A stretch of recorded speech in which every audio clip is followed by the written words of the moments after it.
Rebonjour tout le monde. Dans cette vidéo, Karine va nous en dire un peu plus sur le gras que l'on doit fuir. Ou pas. Qu'en penses-tu, Karine? Eh bien bonjour, effectivement, vaste sujet, le gras, toujours maudit ce gras.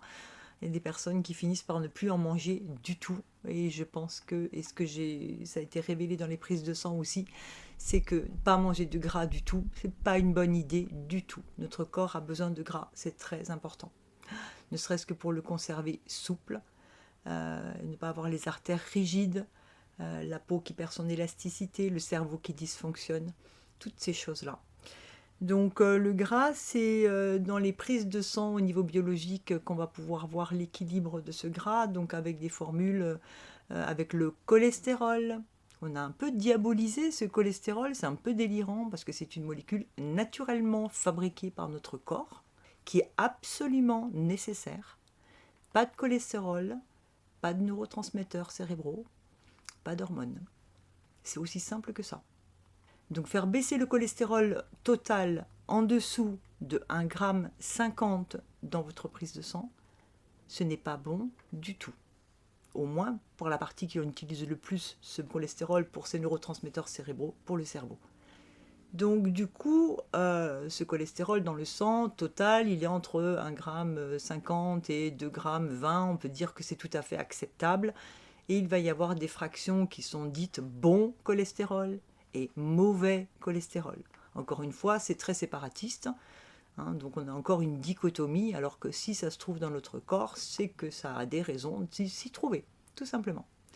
Donc il n'y a pas de bon ni de mauvais. Il y a simplement qu'un cholestérol devient oxydé, parce qu'on a une alimentation oxydante, parce qu'on a un stress qui oxyde, parce que nous n'avons pas suffisamment de fruits, de légumes crus pour combattre tout ça. Donc la fraction dite bon cholestérol, c'est le HDL, parce que c'est un cholestérol qui va plutôt voyager du centre cœur vers la périphérie du corps, et le LDL qui va voyager de la périphérie du corps vers le cœur. Et c'est pour ça qu'on va dire que c'est à cause de ce LDL qui va se déposer dans nos artères et faire des gros conglomérats, des plaques athéromateuses de ce cholestérol oxydé, ce qui n'est pas tout à fait juste comme discours. Mais ça, maintenant, ça a été dit, redit et redit par les spécialistes en tout genre depuis un certain nombre d'années. Et la première qui avait commencé à parler de tout ça, c'était Catherine Kousmine, qui est une précurseur dans la micronutrition et l'alimentation thérapeutique. Donc du coup, n'ayez pas peur dans vos prises de sang quand vous avez tout ça. En fin de compte, ce qui est important à voir, c'est que si vous avez trop un LDL qui est plus élevé que le HDL, ce qui est le cas, le HDL, c'est surtout si le HDL dit bon cholestérol est trop bas. Si vous êtes en dessous de la limite, vous avez fait cette fraction, ça veut dire que dans votre équilibre, dans l'alimentation entre le gras saturé qui provient quand même essentiellement des graisses industrielles ou industrialisées type margarine et tout ça, ou viande, excès de viande et excès de fromage va plutôt faire des triglycérides que du cholestérol.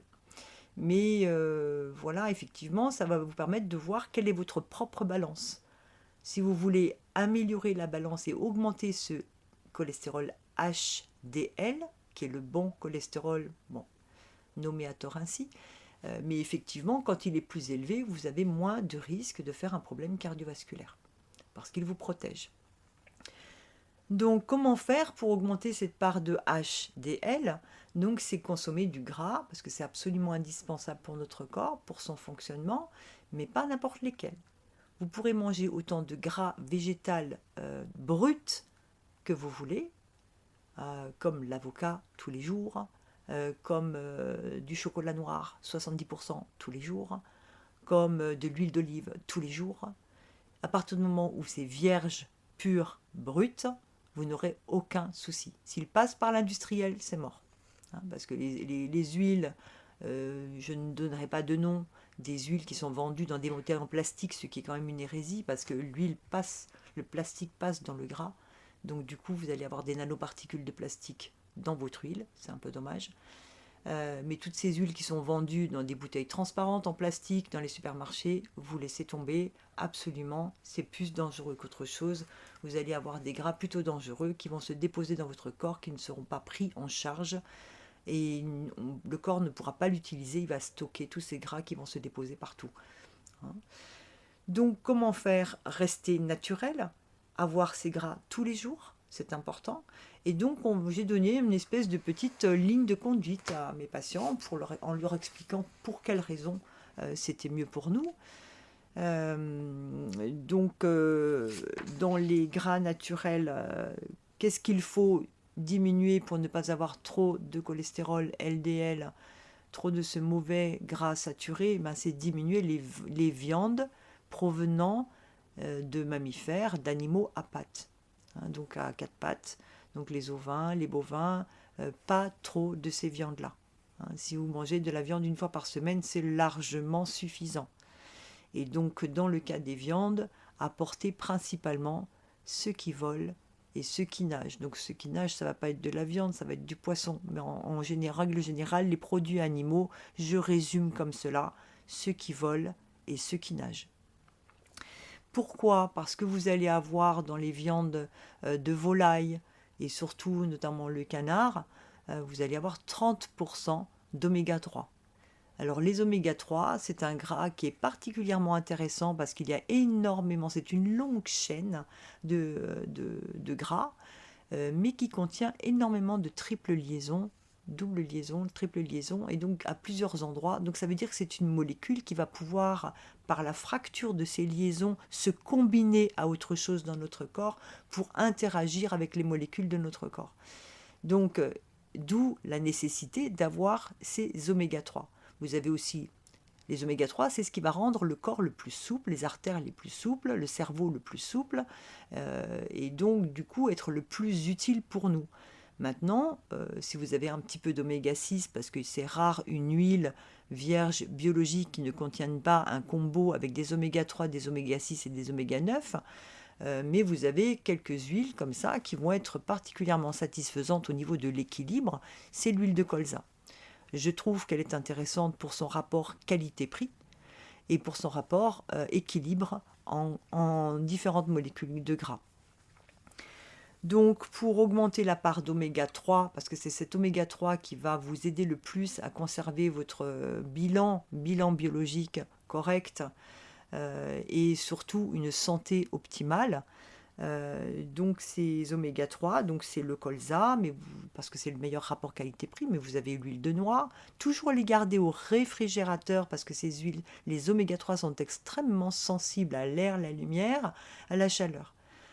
Donc du coup, faites bien attention parce qu'en une semaine, vous pouvez faire rancir une excellente huile. Gardez-la toujours au frais. Alors vous pouvez changer, vous pouvez faire une fois du chanvre, un autre moment du caméline, c'est beaucoup plus cher. De la noix, c'est beaucoup plus cher aussi. Donc faites-vous plaisir si vous avez la possibilité. Et sinon, l'huile de colza vierge biologique en bouteille teintée à laisser au réfrigérateur au quotidien, c'est le meilleur rapport qualité-prix. Ça, c'est pour les huiles. Ensuite, dans les oméga 3, les viandes provenant des volailles, donc ça j'en ai parlé. Bien sûr, intégrer les poissons. Donc les poissons qui n'ont pratiquement que des gras insaturés. D'ailleurs, un poisson, si vous le laissez sur la cuisine comme ça, il va rancir extrêmement vite, comme la bouteille d'huile de colza d'ailleurs. Et à un moment donné, vous ne pourrez plus le manger. Donc ces gras de poisson sont excellents. La seule problématique du poisson, c'est d'accumuler des quantités astronomiques de polluants, surtout si ce sont des grands poissons comme le thon, qui est un poisson qui est très gros, qui vit longtemps et qui accumule beaucoup. Ce n'est pas mauvais de manger du thon, mais ne mangez pas du thon tous les jours. Donc du coup, préférez toujours les petits poissons, même s'il s'agit de manger des sardines en boîte. Ce n'est pas un problème. Donc d'ailleurs, c'est une excellente conservation. Vu les temps qui courent, je vous conseille d'avoir ce genre de choses dans vos placards parce que ça se garde très bien et bien au-delà de la date. Les anciens le savaient. Donc du coup, vous avez la sardine, le maquereau et les anchois. Il y a un petit effort qui est fait notamment dans les intermarchés. J'ai vu qu'ils faisaient des anchois marinés. dans des petites plaquettes en plastique comme ça. Et j'ai regardé le type de plastique, qui est quand même très intéressant, parce que c'est un plastique qui ne va pas passer dans l'huile. Donc vous pouvez même utiliser, notamment pour les Intermarchés, ces anchois marinés à Intermarché. Ça va pas être dangereux. Je pense pas que ce soit de l'huile d'olive parce que c'est une huile très jaune. Est-ce que c'est du tournesol? Peut-être du tournesol, je me souviens plus. Mais en tout cas, là, vous n'avez pas de danger parce que c'est un plastique qui n'est pas de type 1. Donc il n'est pas perturbateur endocrinien, il ne va pas passer dans l'huile. Les anchois, les sardines et les maquereaux, hein, principalement.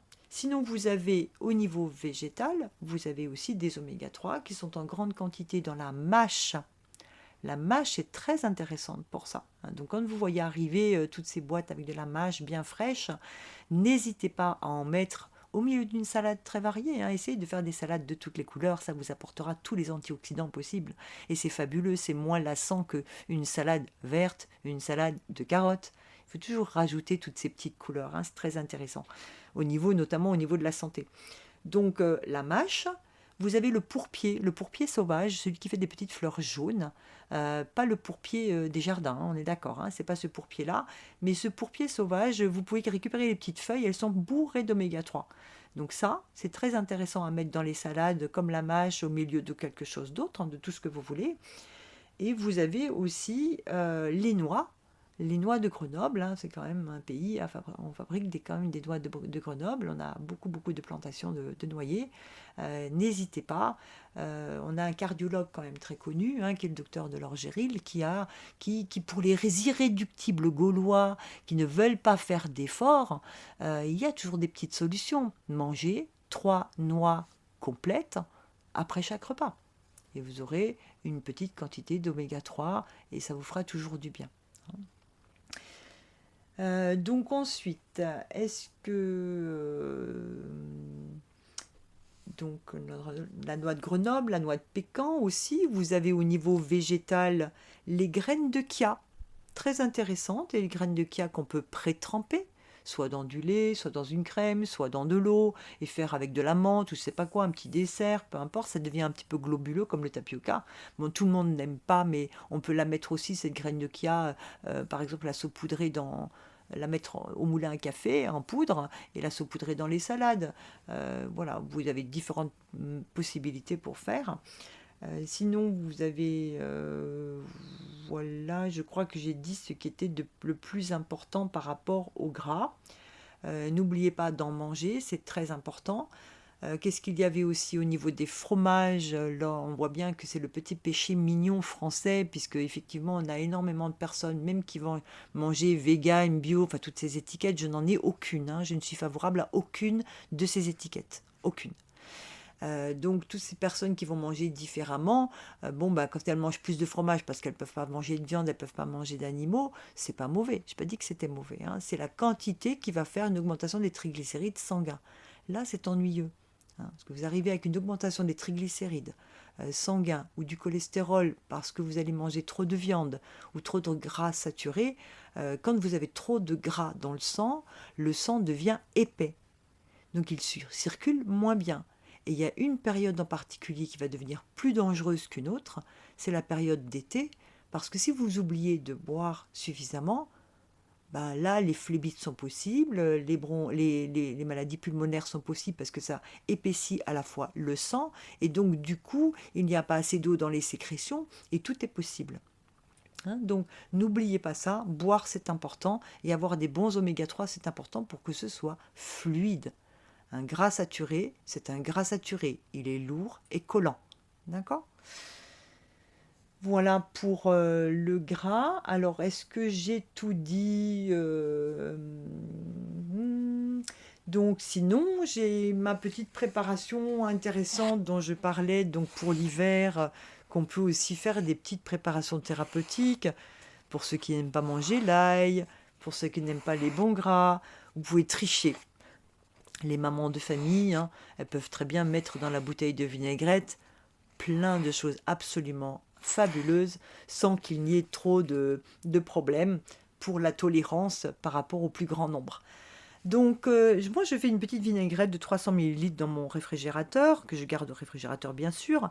Donc, je mets de la moutarde, j'y mets de l'huile de colza en grande quantité, hein. Ensuite, de l'huile d'olive vierge biologique, du vinaigre, comme vous le sentez, je fabrique mon vinaigre, donc je fais un vinaigre de pomme. Vous pouvez prendre du vinaigre de cidre, ce n'est pas pareil. Du vinaigre de vin aussi, c'est différent, c'est de l'acide acétique plutôt. Et donc, du coup, dans cette vinaigrette, vous allez mettre 2 grosses gousses d'ail, voire 3 grosses gousses d'ail, que vous allez mettre tout ça dans un mixeur. Et vous allez rajouter dans ce mixeur, pour pouvoir bien émulsionner la graisse, le vinaigre et tous les composants, dont les sels, les herbes de Provence, toutes ces petites choses, l'huile de Nigel. Si vous voulez mettre de l'huile de Nigel, c'est très thérapeutique, hein. Dans le Maghreb, l'huile de Nigel et le miel a été utilisé avec beaucoup de succès pour le Covid, par exemple, hein. Donc, je vous conseille de mettre 1, 2, 3 cuillères à café d'huile de Nigel. Voilà. Et donc, mettez autant de vinaigre que vous voulez selon ce que vous aimez. Et pour émulsionner correctement, c'est un demi-oignon. Vous pelez un oignon, vous le coupez en petits morceaux, vous mettez vos 2 ou 3 gousses d'ail dans votre blender avec l'huile, le vinaigre. Voilà, donc ça vous fait à peu près 300 ml. Vous mixez correctement tout ça. Et le gras va envelopper tout ce qui est difficile à manger cru. Pour ceux qui ne mangent pas de l'ail, ben là ça passera comme une lettre à la poste. Vous pouvez éventuellement sentir un peu le goût de l'huile de Nigel, qui est quand même assez épicé, hein, comme graine. Très sympa d'ailleurs, comme type de goût. Et donc vous avez votre petit produit qui est super bien, super prêt, avec du sel de Guérande, avec des herbes de Provence. Sachez que les herbes de Provence, quand elles sont bien faites dans le pays de Provence, vous les séchez vous-même de manière à ce qu'elles ne soient pas brûlées par le soleil. Et donc vous avez quelque chose d'extraordinaire, hein. Le romarin, c'est un super antioxydant, notamment pour le cerveau. Le thym, c'est un anti-inflammatoire, anti-infectieux hallucinant, et calmant au niveau du système nerveux central, très important. Vous avez de la sarriette, moi je mets 2 types d'origan, un origan sauvage, un origan du jardin, et je mets aussi de la marjolaine, parce que cette marjolaine, elle a un goût tellement exceptionnel, et en plus c'est une plante qui est un peu antidépresseur, un peu calmante. Donc voilà ce que je mets dans mes herbes de Provence. Donc ça, j'en mets pas mal dans ma petite préparation, et du coup tout le monde n'y voit que du feu. La préparation est prête, c'est pratique pour les salades. Allez, vas-y. Et c'est parfait, le travail est fait. Donc, trouvez votre petite astuce. Vous en avez certainement d'autres, hein. Mais n'hésitez pas, en tout cas, ne boudez pas le gras. Le gras est indispensable, mais pas n'importe lequel. Voilà. Merci pour ta science, c'est super. Moi, j'avoue que je suis pas la meilleure élève qui soit en concernant l'alimentation. Mais bon, il y a toujours de l'espoir pour l'avenir. Voilà, donc du coup, c'est intéressant de le dire, hein, qu'on n'est pas les meilleurs élèves. Il ne s'agit pas d'être parfait, hein, parce qu'alors vous allez décrocher la lune et puis c'est tout. Il s'agit de vivre la vie tranquillement, en ayant des bases chez soi qui nous permettent, de toute façon, quand on mange correctement, 2-3 repas par semaine, même si vous mangez une raclette, ça ne posera jamais aucun problème. Jamais. N'ayez la base chez vous. Ça tombe bien parce que j'adore la raclette. Merci. À bientôt. Merci, à bientôt. Ciao, ciao.